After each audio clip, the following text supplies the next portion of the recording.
So, you blast your way through the story, you clear boss after boss. With a little help, you run through some hunts, kill a lizard, kill a bigger lizard, and then you get your gear. You proceed through an endless tower of 120 floors of godforsaken RNG, and at the bottom of it all is a question.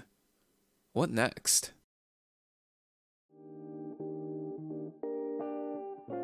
Epic 7 owes its longevity to two major factors: PNGs and PvPs. Come on bro, come on! After 5 years of bottomless pit of Epic 7's PvP, and it's still going strong with new units, new metas, and a hyped up competitive community. Yup. Howdy y'all, I'm the new and improved Valky, former stickman and PvP specialist who's finished top 100 for every single game mode that the game has to offer. And here is my beginner's guide to Epic 7's surprisingly engaging endgame PvP. Before we get into the video, let's address the elephant in the room. Do you have to be a whale to play at E7's PvP? Well, for Guild War, I think it's rather easy since there are countless FTP flares in the top 100 guilds. You just need guildmates that are dedicated to the guild. I think for Arena, the difficulty there is medium, since there are a handful of Arena legends who are free to play each and every season, though top 3 is a bit of a reach. And for RTA, I think it's quite hard. There are about 1 to 2 F2P legends in the world each season, and up to a handful if you include strictly monthly pack players. And with that established, let's jump into how to get into each PvP aspect of Epic 7. Have you been doing Guild Wars? Sure hope you have, since it's something I recommend all players get into immediately. I think it's a good first PvP mode to get into because it's a good way to learn how the game works, and you can be carried by other people until your progression gets you there to that big boy endgame. The bottom line of why you want to play is for the Mystic medals, which is the currency used in Mystic summons, the most consistent way to get Moonlight 5-star heroes, the rarest and strongest units in the game. Outside of that, there are 3 important reasons to play Guild Wars. Learning standard strategies. This is one of the most important concepts for me, as standard refers to constructing a team like a classic RPG party. Tank support DPS, and if you have a 4th member, a flex character. This will be a recurring strategy, and it's generally what standard means when referred to in the Epic 7 community, and we'll go over this a lot later, don't you worry. Learning elemental interactions and answering units one for one. Elemental strategies are like the core of any RPG. Baiting elements is one of the basic tenets of how to play PvP in E7. Bring a blue tank like Crow to tank a single target green unit like Rimuru will let anyone beat him without resorting to faster strategy or outgearing them. The value of a guild. A community, if you will. Having veteran players guide you and just making friends, not only with Guild War itself, but your progression throughout the entire game. The first guild I was a part of had awesome people I hung out with every day for 3 years. Shout out to the No Worry gang. Some of these guys are still my friends for life. Besides friends, Guild also gives you access to a lot of free loot. This includes, but isn't limited to, some of the best artifacts in the game. Artifact charms, which will always be in short supply, and all the loot that comes with Ancient Inheritance, a once per season big raid that gives extremely strong gear. So with that in mind, let's get into the meat and potatoes of what Guild Wars is all about. Every Monday, Wednesday, and Friday, your guild will be matched up against an opposing guild of a similar rank and power level, and you'll have 3 chances to take down 2 towers per player versus the rival guild has set up. So it's like solving a puzzle that your opponent has set up for you. The format here is 3 versus 3, so the big thing to look for are strong solo units that are really good in 1v1, maybe even 1v2. There are a lot of nuances in the macro strategy, but for a new player, you really just want to look for the easiest tower to knock over and get your Mystic medals. And the clues I would give you to how to look for weak towers are when people have units that aren't fully level 60, maybe they're not fully awakened, or hunt units in their defense team. You guys know the ones I'm talking about if you've been around for a while. But as a new player, hitting those should give you some easy wins and get your Mystic Metals income rolling earlier, which will let you get those better heroes and start fighting stronger towers. As for your defenses and offenses, my buddy Vicchung has actually designed a few extremely free-to-play friendly compositions you guys can use to get your account started. He's a senior member of the esteemed guild Talentless, which has finished top 3 in Guild Wars for multiple seasons with multiple rosters. So please check him out, sub to him, show him lots of love, especially if you're looking to level up your Guild War game. Before we get into the units themselves, to upgrade your 3-star specialty change unit, go to the Hero tab, hit the Recruit Plus button, and find the Specialty Change tab. Here you'll find every 3-star units that can be upgraded if you do their accompanying quests. You'll even find that some of them are the best units in the game. Now with that out of the way, I'll be showing stats for you guys to shoot for on every single character I'm talking about. If you're new, always keep this in mind. Streamers and YouTubers have played the game for a long time. Our gear buildup will let our gear look way scarier, so don't sweat trying to copy the exact stats. Just aim for a lesser version of the stats, but aim for the right stats and the logic behind why those stats are there. That's what's really important. The first team you're going to want to use is Falconer Chloe plus Savior Aiden plus Mercedes.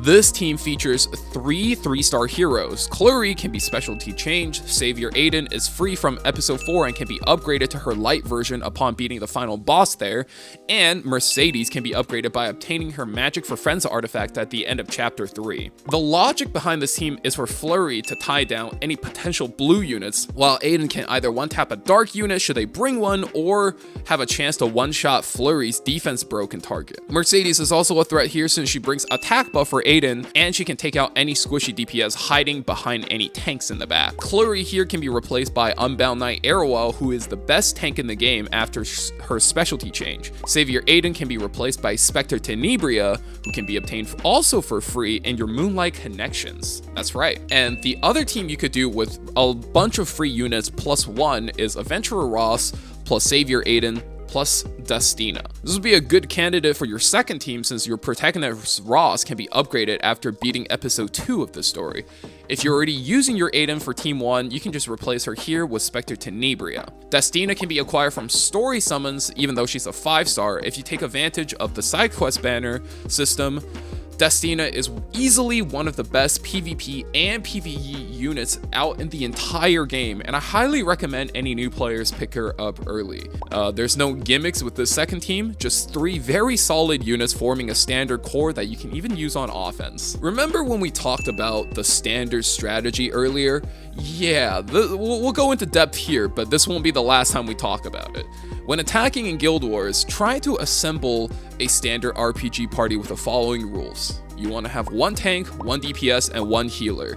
And these are all moving parts that you can swap out depending on the situation. Your tank should be picked to counter the highest damage threat on the enemy team, especially versus single target units. Once again, Vic made sure to pick the most free-to-play friendly options available to you. If the biggest opponent threat is an earth unit, take Blue Crow. If it's a fire unit, Yulha is easily the best tank to use here. Any light units, you want specialty change Pillas, Shadow Knight Pillas. Dark units, bring Unbound Knight Arrowell. And for ice units, you bring Adventurer Ross. The unit includes only 2 5-star units and 3 3-star units, so you should try to pick these up ASAP if you're looking to improve your Guild War game. Your DPS can be anything you deem that would give you an advantage, but here are some key tips. If the enemy has a lot of single target damage, then you bring Spectre Tenebria. Evasion and dodge units can be solved by units like Zahak, who has increased hit chance on his ultimate. Any HP scaling bruisers can be answered to by Alencia, who can also be obtained from the story summons. Now, healers should also cover against the opponent's team archetype. If they have a lot of counterattack, then you bring Roana. Any cleave and aggro, a lot of upfront damage can be solved by Destina. Once again, why she's so important in every PvP mode. Control and debuff can be solved by Angelic Montmorency, who is very easy to stack effect resist on. And dark units, finally, can be tanked by specialty change Doris instead, and she's quite a wall there.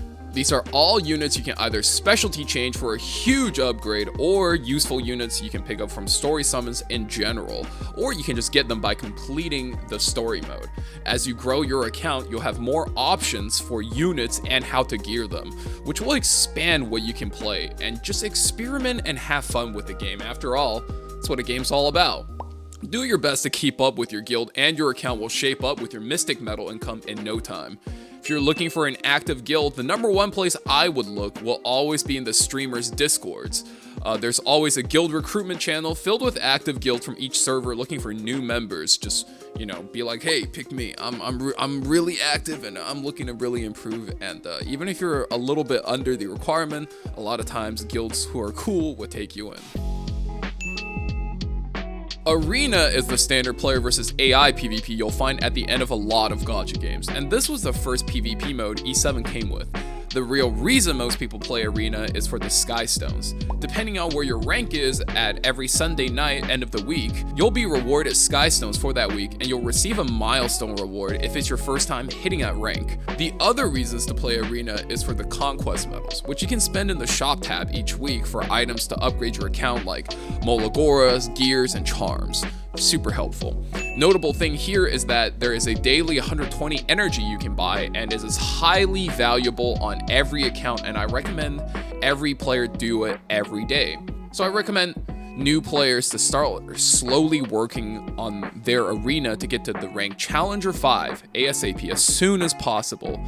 After that, you can kind of chill, but slowly work on getting your account towards Champion 5, probably around the 4 to 6 month mark if you've been playing very actively, which should be doable depending on your level of dedication and how lucky you get. Once your playtime goes over a year, I highly recommend any player who hasn't done so to make what we call the pilgrimage. And that's simply just climbing up to Legend Rank 1 for a day. You don't have to hold it, but doing so will let you collect a lot of the milestone rewards for climbing through each Legend rank.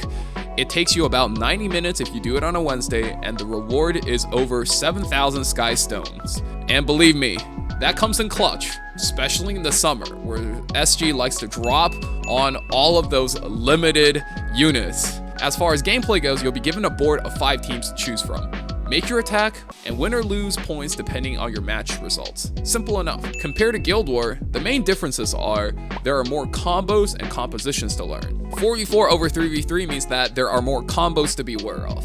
While Guild War consists mainly of bruiser teams that have strong 1v1, 1v2 characters, having one extra member on your team will let people run strong combos that can potentially one-shot an entire team, which will commonly be known as cleave. Sometimes they hide in plain sight, so do learn what they look like and have appropriate counters prepared. Other thing it'll teach you is answering compositions. You're no longer just picking to counter units specifically, but more so trying to pick versus opponent's team's composition. Just like how each composition will have its own game plan and thus their own identity. As a result, they'll have their own weaknesses as well, and sometimes it results in very specific units to beat them. For example, cleave or combo teams lose to stealing turns, or you can hard tank them out with a lot of mitigation and maybe a revive as a way to ensure your survival. Tanky and anti-cleave composition will be beaten by high value hyper carries. This might be a little bit tough because a lot of the best hyper carries are ML5 late game units, but they do give you a free one in the Spectre Tenebria in the Moonlight Connection, so you will have some ways to be able to beat them. Aggro comps will be able to be beat by control or cleave. You can just try to go faster. They don't have the fastest units, so as long as you catch up on gear, you should be able to go above them in terms of speed and completely outvalue and control them. And as for the standard composition, you just play standard into them, but you can pick carries that hard counter their carries. So long as their DPS units cannot do anything to yours, you should be able to win the game later into a match. Lastly, as you fight your battles, you'll notice certain teams are simply better when characters go in a specific, consistent order to unlock their synergistic potential. For example, in turn 2 teams, you'll notice DPS characters performing much better when their healers can go first to cleanse their debuffs, or in a cleave, our damage characters hitting much harder when their support first gives them an attack buff. The clearest example here would be if you play a Ram versus Summertime Iseria cleave. It's one of the most all-time classic combos in the game at this point. You know, once you hit the late game, you'll have something like a 300 speed Ram.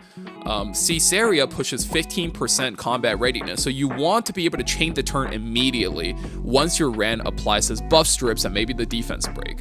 So you're going to multiply 300 speed by 85%, which will equate to 255 speed. And that should work for you 95% of the times to chain your turns perfectly. The 5% times it'll fail is because you'll notice that there's a speed RNG that happens at the beginning of every fight, and you won't be able to chain it perfectly. If you don't mind that, you will lose a small percentage of your games due to that, but all you have to do is increase the speed on your Iseria until you are no longer missing your perfect cut. Another way you can tune your team is by tuning your composition. Look at your defense logs and figuring out how to have a higher win rate. If I'm seeing in my logs I'm being cleaved a lot, I'll try to throw in units like Aiden, Politis, and Bellion, units that are known to be a pain to cleavers. If I'm losing to a composition with a lot of healing, I'll think about throwing in injury units like maybe Alencia, ML Shu, or Sharoon, or maybe I'm okay with my opponents spending an endgame year to beat my defense. And you know what? I'll just keep it as it is. Even though my defense rate isn't very high, if people are wasting time on my defense, it's good for my overall strategy if they take longer to climb. Setting up a good arena defense isn't that different from setting up a Guild War defense. There are so many units in the game now that there isn't a defense that's just unbeatable. Unlike Guild War though, arena defenses can't be skipped, so your job is to build the nastiest and annoying looking defenses so that people wouldn't want to touch it with a 10-foot pole. A good starting point is something we covered earlier, a standard core. So we'll be looking for a tank, a support, a DPS, and just to add one more ingredient to the mix now, a flexible utility unit. So what might that look like is Arrowell, a rather low rarity tank and possibly the best 3-star in the game. Replace her for any other tank, but Arrowell is perfectly fine as a 3-star. A Bunny Dominion, an aggressive support that checks extra turns, locking out half the openers in the game, so you can replace her with units like Conqueror Lilius, Green Luluka, Destina should you have those, following the tips from the tuning section, and you'll be able to make any of those replacements just fine. Aiden as your DPS, another free unit that can beat most of the 5-stars in the game. I would only replace her with some of the most premium 5-stars like Navy Captain Landy, Abyssal Euphine, or even Bellion. And I definitely wouldn't replace her with an RGB unit because, like we talked about earlier during the Guild Wars section, those are very easy to bait and you do not want to give your opponents easy wins over you in arena. Are you guys seeing a pattern yet? Arrowell and Aiden unit kind of everywhere, so try to get those up for your account ASAP. And honestly, your last unit can be anything. So one of the best options here is Angel of Light. I hate this unit. She's so annoying to play against. And both defensively and offensively, she just does a little bit too much. If you're looking to replace her, I think Bellion can help if you're losing to a lot of cleaves that has mages, because that's Bellion's specialty. She's good against mages. Solitaria is not only a control unit where she drops a lot of debuffs, she can also beat units that use focus. Roana is not a bad option if your team is already somewhat aggressive and you're looking to beat counterattack units that might be outvaluing you. Ed or Champ Zerato wouldn't recommend that if you're really struggling, are good options if there are a lot of debuffs in the losses in your defense log. And I think Politis is always a good option if your opponent is playing a lot of non-attacking supports. Just remember to always experiment and don't be discouraged by the losses, since every single defense comp is beatable, and just try them out, see what works for you. Now that you got your defense set up, it's time to work on your offense so you can really start climbing. For newer players, I always recommend Standard as a place to start. It'll let you climb early without needing good gear, since units should be able to cover each other's weaknesses, and you won't have to outspeed anything, so no need for any of that crazy speed gear. As mentioned above, Arrow Wall and Aiden can be a good basis for any composition. If you don't have Arrow Wall, Adventurer Ross can't hold it down for you until you get that specialty change finished. If you have yet to beat Episode 4's story, finish that ASAP and run Spectre Tenebria, whom you can get from your Moonlight's connections. As for support, I recommend Conqueror Lilius or Mediator Koeric, whom you can get either right now at the video's release, from the Headhunt event, or from the Fallen Lands Moonlight Theater for absolutely free. Those two have been the best support in the game ever since their release and buffs, respectively, and you absolutely cannot go wrong with them.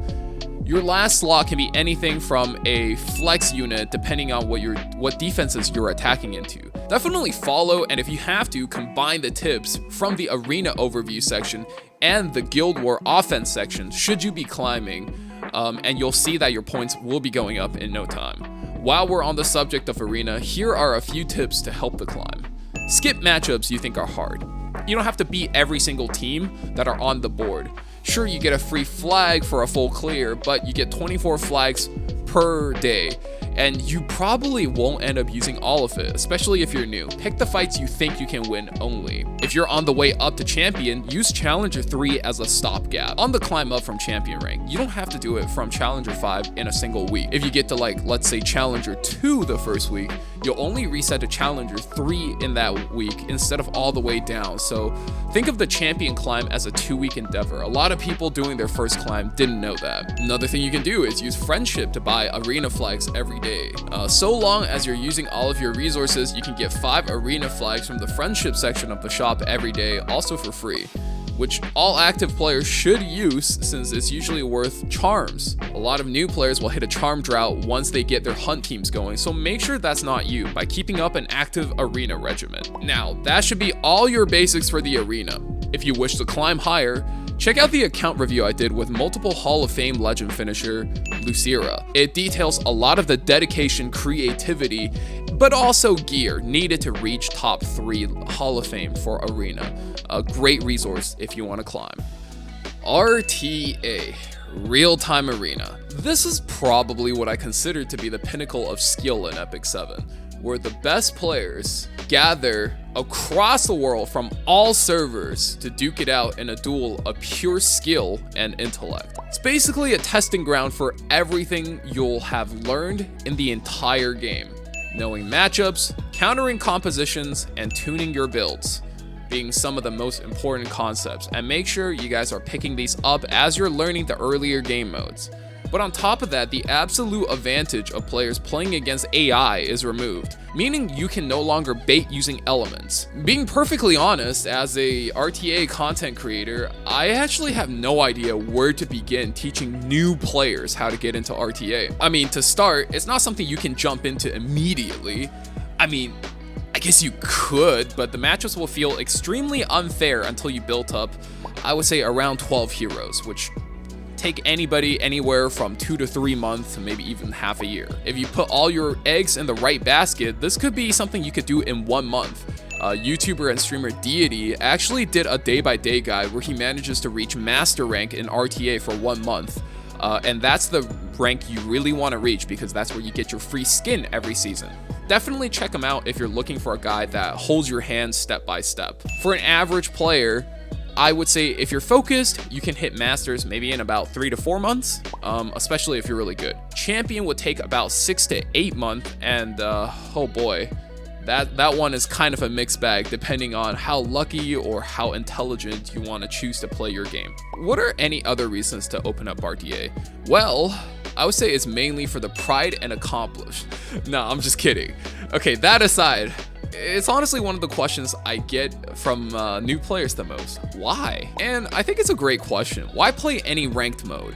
Well, I think in competitive games, whether it be League of Legends, Hearthstone, CSGO, there really isn't any tangible rewards to any of those besides just having a good time playing your games and maybe some bragging rights. And I think the same goes for E7, whether you're climbing for a shiny frame for the flex factor, outdrafting and cooking other players on the ladder, or to just play units you spent time building and gearing in an endless game mode that's not restricted by stamina. Figuring out what your goal is when playing is really important. This way you won't get lost in the sauce chasing wins when you could just be messing around and having fun. On the opposite end, if your end goal is to get that sweet legend rank, the top 100 in the world, do not get MLM'd along the way to try 4 fun builds and lose Molagors and gear. That being said, RTA is a journey that will look different for literally everybody based on what units you have, what gear you own, and honestly, who you like playing. Unless your gear is clearly skewed towards an obvious playstyle, like for example, if you have a lot of speed gear and you like to play aggressive, then you're clearly going into RTA to cleave. But if you like low risk, medium reward, and you have a lot of HP gear on your account, I mean, that's a clear tank down player to me. Guys, for those can be found on the channel and I'll link them in the description. But if you're not sure where to start, then I'll tell you the same thing to the people whom I coach. Start playing standard with 12 well-built units. Have 3 tanks, 3 supports, and 6 DPS of various elements and roles. These characters, for example, would make a good starting and diverse roster that avoids crazy rare units outside of what you can get from Moonlight Connections, Moonlight Theaters, and all that, and should be able to get you into Masters once you learn how to use them correctly. Once you get to that point, decide on whether or not RTA is for you and you want to climb further. If you are intent on climbing further, then it's a process of repeated trial and error. There is no substitute for experience because that's ultimately what's going to help you decide how to play the game. But here are some tips that can get you those experiences quicker. Find a streamer with a similar playstyle to you and use their Discord stats channel as reference. Every streamer and YouTuber I follow has one of these, and mine in particular has a small guide on how to build, how to use them in matchups, and YouTube short guides if they're relevant enough. Don't be afraid of losing. If you played any other competitive games at a high level, you'll know that dying in those games really aren't a big deal. In fact, the best players will die quite often in casual settings to practice and push their limits. RTA is no different in that regard, where losses should be treated like nothing but an opportunity to learn the game and absorb experience, and there is no need to avoid it. Do not be afraid of losing. That is the #1 Achilles heel I've seen on many players. Use online resources. Now that we have epic7.gg, another free resource we can use for research. For example, if you like watching the way E7WC champion Marguerite played, now you can look him up, see what his most played units are, what sets they're on, how his speed tuning works, and even what combination of units he likes to draft in which matchups. It is extremely helpful, and it is not something we had until this exact season where this video is made. So definitely take advantage of all the resources available to you. Watching stream is another way that you can really use to level up your games, especially if you don't want to put yourself in the heat of the moment and run more games. You can always go watch RTA streams. I myself stream on twitch.tv/Valky 6 games a week, by the way. And I mean, you're practically missing out on the free experience by not going there and watching me smash drafts in RTA. But seriously, if your goal is to improve, it ultimately comes down to how much work and time you're willing to put in, because at the end of the day, RTA is a knowledge and draft game. And one last tip I have for you guys, since this is another question I get a lot: how do I deal with ranked anxiety? For me, the answer is simple. If I feel ranked anxiety, that means I am afraid of losing, which means I just go lose 3 games immediately. Seriously, I just yield 3 games straight up, and after that, I'm so down bad for the points I just gave for free, I no longer care if I'm anxious, and I just want to run those matches and run those hands. Because at the end of the day, all RTA players are just the same thing, looking for another excuse to hit that find opponent button. Alrighty. And yeah, that's the guide. How to get into PvP for every single game mode in Epic 7. Sure was. Hope I was able to get you in the direction that you need to get started when it comes to playing the game modes that makes E7 one of the most engaging and deep gacha games. If you found it helpful, you can always help me back by liking the video, and if you'd like to see more PvP content, Be sure to subscribe or let me know in the comments what guys or showcase you guys want to see next. If you have more questions, feel free to hop into my Discord in the description. I hang out there daily and answer questions, and we just talk about the games, music, and just games in general. It's gonna be it from me for today. I'll see you guys in the next video. I hope you have a great one and stay safe out there. See ya.